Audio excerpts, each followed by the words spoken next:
تو انہوں نے اپنے کانوں میں انگلیاں دے لی اور اپنے اوپر کپڑے اوڑھ لیے اور اڑ گئے اور خوب تکبر کرنے لگے۔ پھر میں ان کو بلند آواز سے بھی بلاتا رہا، پھر علانیہ بھی اور رازداری سے بھی سمجھاتا رہا۔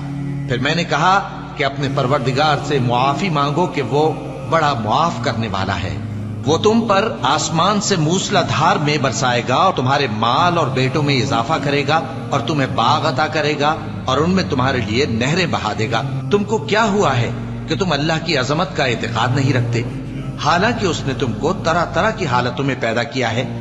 کیا تم نے نہیں دیکھا کہ اللہ نے 7 آسمان کیسے اوپر تلے بنائے ہیں اور چاند کو ان میں روشن بنایا ہے اور سورج کو چراغ بنا دیا ہے؟ اور اللہ ہی نے تم کو زمین سے ایک خاص طرح سے پیدا کیا ہے، پھر اسی میں تمہیں وہ لوٹا دے گا اور اسی سے تم کو نکال کھڑا کرے گا۔ اور اللہ ہی نے زمین کو تمہارے لیے فرش بنایا تاکہ اس